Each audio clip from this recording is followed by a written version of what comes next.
Bonsoir, bonsoir à toutes et bienvenue pour ce nouveau rendez-vous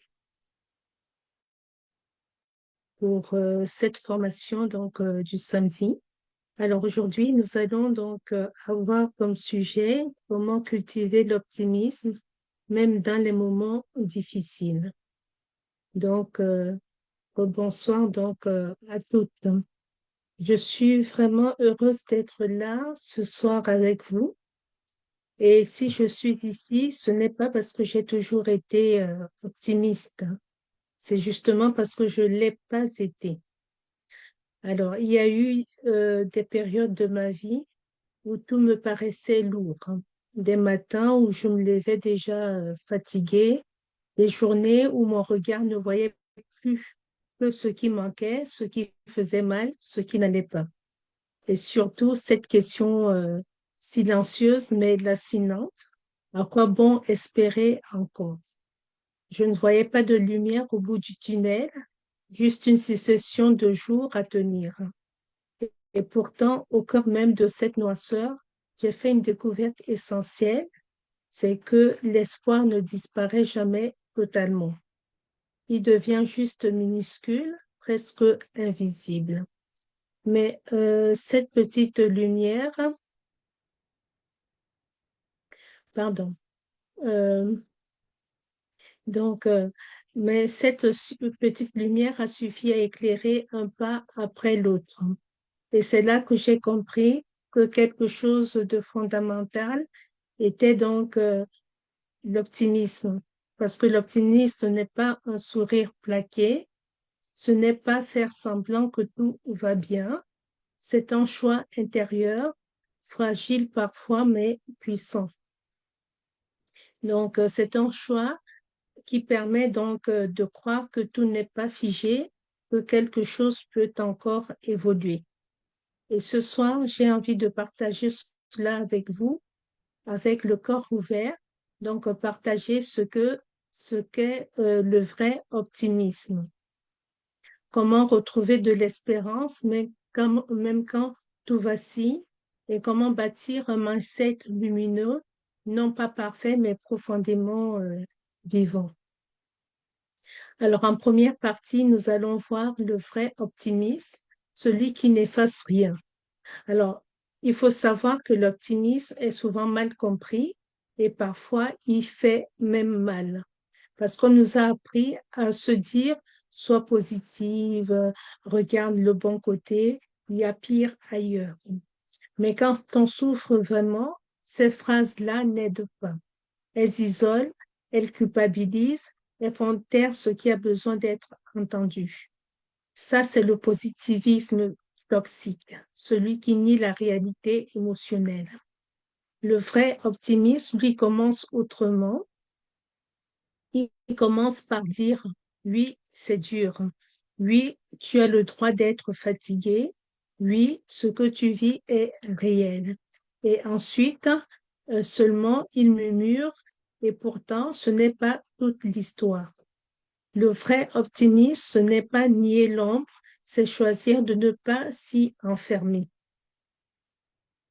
C'est regarder la réalité dans toute sa complexité, la douleur et les possibles, la peur et les ressources, la nuit et les graines de renouveau déjà présentes. L'optimisme authentique est enraciné dans le réel, mais tourné vers la lumière. Maintenant, nous allons voir comment trouver des repères d'espérance quand tout vacille. Alors, quand on traverse une crise, il faut savoir que le mental peut devenir un lieu hostile. Les pensées tournent en boucle, l'espoir se fait discret et on peut se sentir perdu en pleine tempête. C'est pour ça que nous avons besoin de repères. Et les repères que l'on peut trouver ici, c'est par exemple les petites lueurs.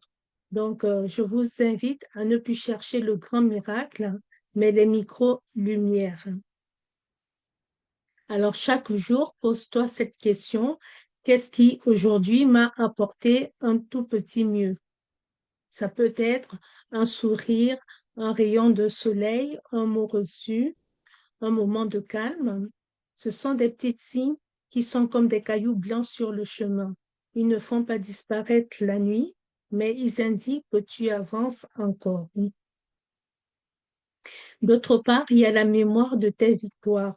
Quand tout semble figé, retourne-toi un instant.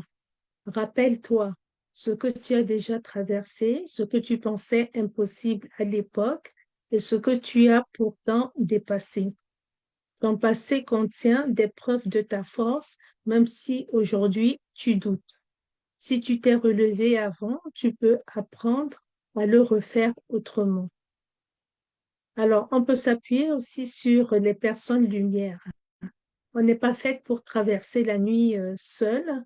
Il existe des personnes qui, sans résoudre nos problèmes, rendent le monde un peu plus respirable.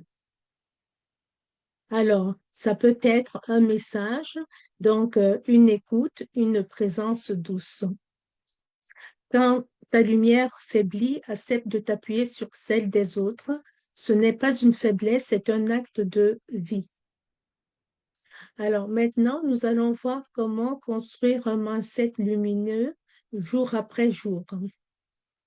Il faut savoir que l'optimisme n'est pas inné, il se cultive comme un jardin fragile. Comment en fait le cultiver? Ça peut être par la gratitude active. Chaque jour, même les jours difficiles, alors je vais te conseiller de noter 3 choses pour lesquelles tu ressens de la gratitude. Ce ne sont pas des choses forcément extraordinaires, ce sont des choses juste vraies. Cela apprend ton cerveau à élargir son regard, à ne plus voir uniquement ce qui manque. Tu peux te reposer d'autre part aussi sur les affirmations d'espoir.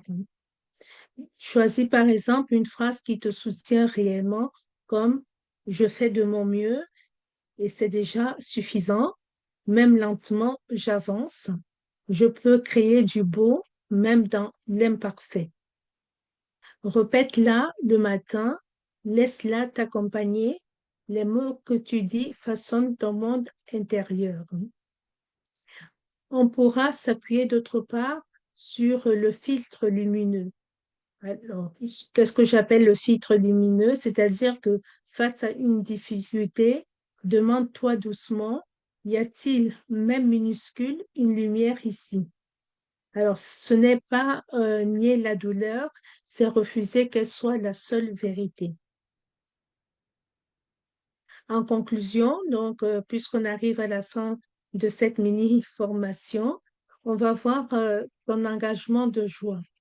Ce soir, nous avons traversé ensemble la différence entre l'optimisme vrai et le déni, la manière de retrouver des repères d'espérance et des pratiques simples pour nourrir un mindset lumineux.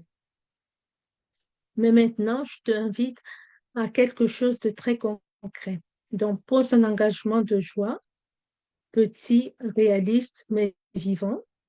Par exemple, ça peut être écouter une musique qui te touche, écrire une gratitude, marcher en conscience, envoyer un message sincère, respirer profondément avec une tasse chaude entre les mains. Et je te pose ces questions. Qu'est-ce qui t'a le plus touché ce soir? Et quel est ton premier petit choix de lumière dès aujourd'hui? Merci pour ta présence, ton écoute et ton courage. Et souviens-toi, l'optimisme n'est pas un masque, c'est un chemin et chaque pas compte. Ainsi s'achève la formation de ce soir. Nous allons nous retrouver comme d'habitude samedi prochain à la même heure à 21h pour un autre thème. Sur ce, je vous souhaite une bonne soirée. À bientôt. Bonne soirée à vous.